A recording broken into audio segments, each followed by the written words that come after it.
오늘 말씀은 믿음이 결정하게 하라 라고 하는 제목의 말씀이고요. 사도행전 1장 12절부터 26절까지의 말씀으로 하나님의 말씀 좀 나누도록 하겠습니다. 오늘 본문 말씀의 주요 스토리는 사도 중 한 명이었던 가룟 유다의 빈자리를 채우는 일이잖아요. 그러니까 누군가를 선택하고 세우는 일 앞에 이 제자 공동체가 서 있다라고 하는 것이죠. 사람은 살아가면서 수많은 선택의 순간을 맞이하지 않습니까? 비교적 쉬운 선택부터 시작해서 어려운 선택까지 인생이라 선택의 연속이라 할 수 있는 것이죠. 이런 말이 있습니다. 인생은 B와 D 사이의 시다. 원래 이 말은 샤르테르가 했던 굉장히 유명한 말인데, 인생은 벌스와 데스 사이의 초이스다라고 하는 것입니다. 우리 인생은 태어남과 죽음 사이의 수많은 선택들로 이루어진다라고 하는 것이죠. 요즘 결정장애라고 하는 그런 신조어가 있는 거 아시죠? 결정하는 것이 어렵다라고 하는 겁니다. 여러분들은 어떻습니까? 무엇인가 선택해야 될 때 여러분 쉽게 잘 결정하시는 편인가요? 지금도 여러분 삶 앞에 어쩌면은 중요한 인생의 결정, 또 선택을 해야 되는 그런 상황 가운데 있을 것 같은데, 저는 이제 아이들을 키우다 보니까 제 아이가 셋인데, 아이들이 어렸을 때 다이소 가는 거 굉장히 좋아했습니다. 그러니까 생일 때도 다이소 데려가면 그냥 끝나는 거예요. 그 애들 너무 좋아합니다. 그 가격 대비해서 많은 것을 살 수 있기 때문인 거죠. 그러니까 10,000원씩 산다 그러면 굉장히 많은 것들을 살 수 있다라고 하는 겁니다. 근데 세 명이 다 특징이 있는데, 우리 큰애는 뭔가 쉽게 결정하지 못하더라고요. 뭘 사라고 하면 한참을 망설입니다. 그리고 눈치를 보며 고민합니다. 그럴 때는 이제 같이 이제 골라주는 일들이 이제 필요하고요. 근데 우리 둘째는 이제 거침이 없죠. 자기가 사야 될 것을 명확하게 알고 있고, 자기가 무엇을 사고 싶은지가 너무나 분명해서, 가끔 부모가 보기에는 필요 없는 것 같은 걸 사려고 하잖아요. 그럴 때는 좀 다른 거 샀으면 좋겠는데 고집을 꺾지 않는, 그런 자기가 사야 될 것이 너무나 명확하고 분명하기 때문에 그런 모습이 있는 겁니다. 그리고 마지막 세 번째 우리 막내는 아주 단순합니다. 그냥 형이 고르는 거. 형이 고르는 거 고르는 거예요. 그러니까 형이랑 뭐든지 똑같이 하려고 하는 그런 이제 습성이 있는 것이죠. 많은 사람들이 잘 결정하지 못하는 이유가, 들여다보면 그것은 더 나은 것을 원하기 때문인 겁니다. 이것을 결정하고 나면 더 좋은 것이, 더 좋은 조건으로 나올 거라는 그런 생각 때문에 결정하기가 좀 어려운 겁니다. 그러니까 그걸 다시 들여다보면 뭐냐면, 실패할까봐 선택이 어려운 그런 모습이라고 하는 거죠. 저도 개인적으로 결정이 참 어려운 것 중에 하나가 뭐냐면, 짜장면 시킬 때입니다. 짜장면을 먹을까? 짬뽕을 먹을까? 짜장을 시키면 짬뽕이 맛있을 것 같고, 또 그리고 짬뽕을 시키면 짜장이 맛있을 것 같고, 근데 이거는 경험적으로 이제 생기는 거 아닙니까? 짜장을 시켰는데 짜장이 맛이 없고 짬뽕이 맛있었던 경우도 있고, 이제 여러 가지 그런 일 때문에 그러는데, 그러니까 선택에 대한 확신이 없는 모습을 보인다는 것이죠. 만약 우리가 계속해서 이런 모습을 보인다면 우리는 선택장애 걸릴 수 있을 것 같습니다. 그러면 어떻게 해야 되는가? 잠언 16장 33절에 보면 이런 말씀이 있어요. 제비는 사람이 뽑으나 모든 일을 작정하기는 여호와께 있다. 또 그리고 사람이 마음으로 계획할지라도 그 걸음을 인도하시는 분은 여호와 하나님이시다 라고 하는 말씀이죠. 이 말씀이 무엇을 뜻하는 겁니까? 우리를 향한 하나님의 신실하신 인도하심이 있다 라고 하는 것이죠. 하나님은 우리에게 의지의 자유를 주셨잖아요. 우리를 로봇을 만들어가지고 우리를 프로그래밍 하신 것이 아니라고 하는 겁니다. 우리에게 의지의 자유, 자유의지를 주신 것이죠.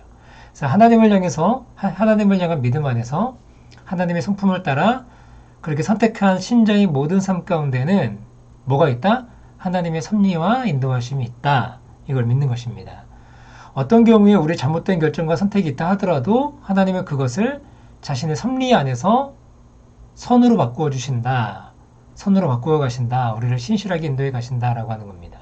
그러므로 우리는 무엇인가를 선택할 때 주저주저하면서 실패할까봐 한 발자국도 못 되는 그런 삶이 아니라, 나의 삶을 신실하게 인도해 가시는 하나님을 신뢰함으로 과감하게 선택해 나아가는 것, 이것이 필요한 것이죠. 그리고 그 선택한 삶을 최선을 다해 살아가는 모습, 이것이 우리 가운데 좀 필요하다 싶습니다. 오늘 본문은 앞서 말씀드렸듯이 이 가룟 유다의 빈자리, 사도 중에 한 자리를 이제 채우는 그런 일입니다. 너무나도 중요한 교회 리더를 세우는 일을 앞두고 있는 것이죠. 그런데 특징이 있습니다. 그것을 어떻게 뽑았어요? 오늘 본문에 보니까 제비를 뽑았다는 것입니다. 제비를 뽑았다고 하니까 생각하기로는 그러니까 대충 세웠다 이런 느낌이 있잖아요. 그런데 여러분 본문을 보면 전혀 그렇지 않다는 것을 알게 됩니다. 제비를 뽑는데 그냥 막 뽑는 게 아니고 그 안에 나름대로의 기준이 있음을 우리가 알게 되는 거예요. 기준이 어떻게 나옵니까? 21절과 22절에 보면 이렇게 말씀합니다. 그러므로 주 예수께서 우리와 함께 지내시는 동안에 곧 요한이 세례를 주던 때로부터 예수께서 우리를 떠나 하늘로 올라가신 날까지 늘 우리와 함께 다니던 사람 가운데서 한 사람 뽑아서 우리와 더불어 부활의 증인으로 삼아야 할 것입니다. 이렇게 얘기하고 있는 거예요. 오늘 말씀을 보면 이곳에 모두 몇 명이 모였어요? 120명의 사람들이 모였다라고 우리가 알고 있죠. 그럼 120명 중에 베비를 뽑았는가? 아니죠. 그 기준이 아닙니다. 복음서를 보면 예수님께서 이제 70명의 제자를 파송한 장면이 나와요. 누가복음인가 보면 그때 70명 중에 이미 제자를 뽑힌 12명을 만약에 제외한다면 58명 중에 추스러질 가능성이 있습니다. 오늘 본문에 보니까 제자들도 있었고 아마 70인 더 많겠네 그렇게 제자들 그리고 또 예수님의 가족들 그 다음에 여인들이 있었다고 그래요. 그러니까 그 많은 사람들 가운데서 그렇게 교회 핵심 리더를 뽑았을 가능성이 있습니다. 당시 초대교회 핵심 리더십이 여러분 누굽니까? 12제자라고 우리가 얘기할 수 있을까요? 그럴 수도 있고 아닐 수도 있는 것이죠. 12제자와 예수님의 어머니 마리아와 그의 아들들이 형제들이 있었다고 얘기할 수 있으니까 그래도 여인들이 있었다고 하니까 이런 복잡한 관계 속에서 누구를 뽑는다는 것이 쉽지 않았을 겁니다. 여러분 생각해 보십시오. 그 많은 인원들 그리고 자기하고 연관된 사람들이 있잖아요. 예수님의 어머니와 또 형제들이 있고 거기도 굉장히 중요한 위치를 차지하고 있는 거 아닙니까? 그리고 예수님의 12제자 그룹 가운데 11명이 남아있는데 그 사람들과 그리고 또 이제 예수님의 부활을 첫 목격자였던 또 그런 여인들 있잖아요. 그런 여인들도 있고 이런 복잡한 관계 속에서 누구를 뽑는다는 것이 쉽진 않았을 겁니다. 이런 상황에서 초대교회는 사람을 세우는 일로 잡음 없이 모든 일을 원만히 처리하는 것을 보게 되는 거예요. 이게 어떻게 가능했을까? 라고 하는 것이죠. 이것을 살펴보기 전에 우리는 좀 한 가지 좀 보기 원하는데 이 초대교회가 선택했던 그런 모습들 그 이면에 가룟 유다의 선택이 있잖아요. 그러니까 이 일의 원인 제공자가 누굽니까? 가룟 유다인데 가룟 유다의 선택이 있었어요. 그래서 어떤 면에서 보면 가룟 유다의 선택을 좀 보면 이걸 좀 반면 교사로 삼을 수 있지 않을까 싶은 생각이 있는 거죠. 가룟 유다는 다른 측면에서 보면 심각한 결정장애를 가지고 있는 사람이었습니다. 그러니까 결정장애라 선택이 어려운 사람일 수도 있지만 더 심각한 것은 잘못된 것을 선택한 것이라고 얘기할 수 있겠죠. 가룟 유다는 분명 잘못된 선택을 했습니다. 어떤 선택을 했을까요? 그러니까 가룟 유다는 보니까 상황을 보고 선택했던 것 같습니다. 그러니까 당시 예수님의 인기는 하늘을 찌르고 있었고 요즘 같으면 그 김수현 또 여성으로 보면은 뭐 김지원 이런 정도의 인기 그런 인기를 능가했을 거예요. 예수님은 당시에 대세였고 슈퍼스타였고 가장 유명한 셀럽이었고 가는 곳마다 수많은 인파들이 몰렸습니다. 그리고 각종 기적을 일으키는 주인공이 예수님이었던 거죠. 그런 예수님을 따르는 제자들은 특권의식을 가지만 했습니다. 그런데 이제 문제가 생겼죠. 우리가 복음서를 보면 알겠지만 예수님은 인기의 절정, 그 정점에서 죽음을 계속 얘기하셨어요. 죽기를 작정하십니다. 그러니까 이 유다가 생각하기에는 자신이 원치 않는 방향으로 흘러가는 거예요. 그러니까 스스로 느끼기에 상황이 불리하다고 생각되는 그런 지점이 있는 거죠. 이런 상황 앞에서 가룟 유다는 그것을 받아들이지 못합니다. 그러니까 상황이 흘러가는 것을 보고 예수님의 가르침과 예수님의 인격과 예수님이 행하셨던 그 모든 일들 예수님의 사역을 보고 결정하는 게 아니고 그 상황이 흘러가는 상황들을 따라서 선택하는 그런 결정들을 했다라고 하는 거예요. 그래서 결국에 예수님을 팔기로 결정을 하는 거죠. 그리고 두 번째 가룟 유다의 결정은 어떤 거였냐면 돈을 보고 결정한 모습이 있습니다. 돈이 결정하는 것만큼 어리석은 것이 없는 거죠. 가룟 유다의 직책이 무엇이었습니까? 우리가 잘 아는 것처럼 재정 담당이었어요. 재정을 만지면서 돈 맛을 아는 거죠. 당시 예수님과 함께 다녔던 사람들이 예수님 포함하면 최소 10명 아닙니까? 최소가 10명이고 70인 전도대까지 포함한다고 한다면 정말 엄청나게 많은 사람들을 먹여야 되는 일, 그 안에서 전대를 만지고 있고 돈꾀를 관리하고 있는 사람이 바로 이제 가룟 유다였다고 하는 것이죠. 그래서 예수님의 장례를 준비하면서 향유육합을 드렸던 여인을 향해서 그 막 힐난을 했던 인물이 누굽니까? 유다였어요, 유다. 그래서 성경이 그를 향해서 뭐라고 했냐면 요한복음은 이 사람을 향해서 도적이다 그렇게 얘기합니다. 이 성경의 평가대로라면 유다가 삥땅 친 게 굉장히 많았을 수도 있어요. 여러분 그 많은 수많은 사람들을 먹이는 일들, 재정이 모이는 일들, 예수님의 그 기적을 보고 얼마나 많은 사람들 헌금도 하고 그렇게 했어요. 어쨌든 그래서 여러분 어때요? 유다는 결국 돈 때문에 이 제사장 그룹에게 예수님을 파는 그런 어리석은 결정들을 하게 되는 것이죠. 그리고 마지막으로 가룟 유다의 결정이 뭡니까? 감정에 의지해서 결정하는, 감정에 취해서 결정하는 그런 모습이 있었던 것 같아요. 제자 중에 가룟 유다나 베드로나 사실은 도찐개찐입니다. 거기서 거기에요. 어쩌면 가룟 유다가 더 나을지도 모르겠습니다. 유다는 한 번만 배신했죠. 근데 여러분 우리가 잘 아는 것처럼 베드로는 어떻게 배신했습니까? 베드로는 3번이나 배신했습니다. 저주하면서 배신했다고 성경은 얘기하고 있어요. 그럼에도 베드로는 용서받았다는 것입니다. 근데 여러분 유다는 어떻게 결정합니까? 목을 메고 떨어져 창자가 터져나와 죽었다고 하는 것이죠. 자신의 감정에 충실한 거죠. 후회하는 감정, 그리고 어떤 미안한 감정, 복합적인 감정이 있었겠죠. 그 감정을 따라서 선택하는 것이죠. 여러분 무엇인가를 결정할 때 감정적으로 결정하는 만큼 위험한 일은 없는 것 같아요. 유다는 이렇게 결정장애의 모습을 보였다는 겁니다. 그럼 다시 오늘 본문으로 돌아와서 초대교회는 어떻게 결정을 하고 있는가, 어떤 이 가룟 유다의 결정 어떤 차이를 보이고 있는가 라고 한다면 첫 번째는 말씀에 근거하여 결정했다는 것을 우리가 알 수 있습니다. 여러분 오늘 본문의 20절에 보면 베드로가 갑자기 시편 말씀을 인용합니다. 베드로가 이렇게 말씀에 근거해서 말할 수 있었던 이유가 어디 있었을까 본다면 그것은 베드로가 계속해서 성경을 읽고 묵상하는 일들을 했던 것 같아요. 그래서 성경을 읽다 보니까 이 말씀을 발견했다는 것이죠. 그리고 그 말씀에 근거해서 선택을 할 수 있는, 그 결정을 할 수 있는 근거가 있었다는 것입니다. 여러분 우리의 삶 가운데 말씀이 이끄는 삶 너무나 중요하지 않습니까? 여러분 말씀의 인도함을 받는 삶, 이것이 그리스도인의 삶의 방식이잖아요. 그래서 우리의 삶에서 묵상이 중요한 이유가 뭐예요? 말씀의 인도함을 받겠다. 하나님 말씀하시는 것에 내 삶을 드리겠다 라고 하는 것입니다. 다른 어떤 것 의지하지 않고 주님의 말씀을 따르겠습니다 라고 하는 것이죠. 우리 그리스도인의 삶은 이처럼 말씀의 근거에서 결정이 되어야 되는 삶인 겁니다. 그리고 두 번째는 어떻게 결정합니까? 기도하고 결정하는 것을 볼 수 있어요.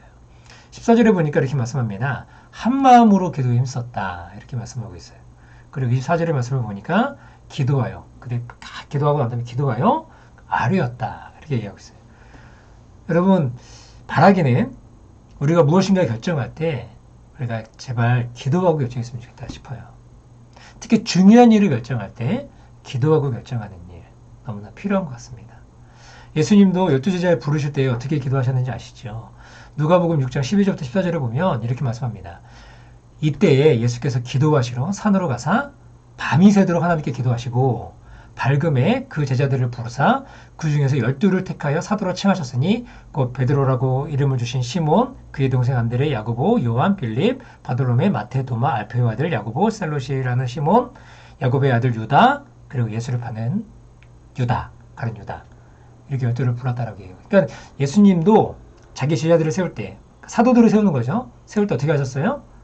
기도하시고 밤이 새도록 기도하시고 제자들 어떻게 기도했습니까? 예수님의 모습을 보시고 똑같이 하는 거예요. 흉내내는 거죠. 열심히 기도하는 거예요. 뭐라고 기도했다고 되어 있어요? 아까 보니까 한 마음으로 기도에 힘썼다 그러잖아요. 그렇게 한 마음으로 기도에 힘쓰는 거. 그럼 우리도 어떻게 합니까? 우리들도 무엇인가를 결정하고 선택할 때 기도하고 결정하는 일들이 반드시 필요하다라고 하는 것입니다. 그리고 세 번째 보니까 분명한 기준이 있어요. 아까 우리가 읽었던 21절과 22절에 보니까 분명한 기준이 있잖아요. 그러니까 초대교회가 그러니까는 예수님의 공생애가 시작된 시점이 세례였는데 세례 요한에게 세례받는 시점이었는데 그 시점부터 시작해가지고 부활의 상황 가운데서 그 예수님의 공생애와 죽음까지를 다 봤던 사람들, 그 따라다녔던 사람들, 그 사람들 가운데서 선택했다라고 하는 겁니다. 그러니까 기준이 있는 거예요. 그냥 아무렇게나 제일 뽑는 게 아닙니다. 우리 각자에게도 여러분 기준이 필요하겠죠. 초대교회 알겠지만 초대교회도 일꾼을 세우면서 리더들을 세우면서 분명한 기준을 둡니다. 그냥 막 세우지 않아요. 우리 앞으로 보겠지만 사도행전 6장을 보면 7명의 집사를 세우는데 거기 어떻게 합니까? 사회적으로 명망이 있고 돈이 있고 권력 있는 사람 뽑습니까? 당시 여러분 예루살렘 교회는 굉장히 큰 교회였어요. 한 번에 베드로의 설교로 3천 명이 돌아오고 또 뭐 5천 명이 돌아오는 그런 교회였거든요. 그러니까 굉장히 많은 숫자의 사람들이 있었단 말이에요. 근데 여러분 그 안에 권력 있고 명망 있고 돈이 있고 힘이 있는 사람들을 뽑아내냐? 이것이 기준이었을까? 그게 기준이 아니었다고 하는 거예요. 그때 기준을 보면 뭐라고 되냐면 성령과 지혜가 충만한 사람, 그리고 사람들에게 칭찬받는 사람, 이런 사람들을 세웠다라고 하는 거예요. 여러분 우리 가운데 기준이 없으면 산으로 갑니다. 산으로 가. 이렇게 말씀에 근거해서 기도함으로 분명한 기준을 따라 리더가 세워졌어요. 모두가 다 인정할 만한 결과였습니다. 그러니까 여러분 부작용이 없습니다. 여러분 오늘 본문에 보면 둘 중에 하나를 뽑는 일이었어요. 요셉이라고 한 사람과 마띠아를 한 사람 중에 두 사람 중에 한 사람을 뽑는 일이었어요. 요즘 같으면 둘 중 한 명을 임직식에서 특히 장로 임직식에서 한 사람이 떨어졌다, 탈락했다라고 한다면 당장 교회로 옮기는 일이 발생할 겁니다. 그러면서 옆 교회 가서 임직을 받을지도 몰라요. 근데 요셉은 떨어지고도 아무런 잡음이 없습니다. 사실 오늘 본문에 보면 성경은 누굴 더 설명하고 있어요? 요셉을 더 설명을 많이 해요. 수식어가 많아요. 그러니까 더 유력하게 보이는 것 같아요. 그걸 뽑는 게 더 당연한 것 같습니다. 그런데 하나님은 이름만 나오는 마띠아를 세우신 거예요. 하나님의 일하심이 놀랍지요. 이렇게 12사도의 직분을 얻은 마띠아가 어떻습니까? 자신이 사도 중 한 사람이었다고 울줄대는 모습을 보입니까? 아니요, 그렇지 않아요. 앞으로 성경에 보면 마띠아라는 이름을 잘 등장하지 않습니다. 존재감이 없었다는 것이 아니죠. 그게 아니라 겸손했다는 것일 겁니다. 이것이 바로 초대교회의 아름다운 모습이었던 것이죠. 이렇게 여러분 무엇인가를 결정하고 선택할 때 우리는 유다의 선택에서도 배울 것이 있고 그리고 초대교회의 선택 방법을 통해서도 배울 것이 있는 거죠. 유다는 어떻게 선택했다 그랬어요? 상황에 따라 선택했는데 그러면 안 된다고 하는 겁니다. 그리고 돈이 선택의 조건이 아니라고 하는 것이죠. 그리고 우리가 감정에 취해서 감정에 의지해서 결정하는 것도 안 된다라고 하는 겁니다. 그럼 초대교회 선택 방법은 뭐였어요? 말씀에 근거한 선택이었어요. 그러니까 성경적 선택. 그러니까 성경이 모든 걸 다 말해주진 않잖아요.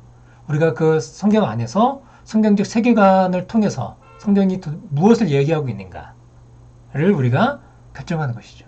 그래서 그 우리의 결정의 기준이 성경이 돼야 된다. 말씀이 돼야 된다. 그리고 그 말씀을 붙들고 기도하는, 기도로 준비한 선택이었다라고 하는 것이죠. 그리고 그 안에 분명한 기준이 있는, 그 공동체 안에 세워진, 합의된 그런 기준이 있는 거예요. 그 기준 안에서 선택하는 것이죠. 바라기는 우리 진실한 교회도 이렇게 무엇인가를 교회 안에 중요한 것들을 선택하고 결정하고 나아갈 때 이런 결정들이 있기를 원하고 우리 개인의 삶 속에서도 이런 결정들이 있기를 바라봅니다. 그렇게 우리의 삶을 살아나가는 저 여러분 되시기를 주님의 이름으로 축복합니다.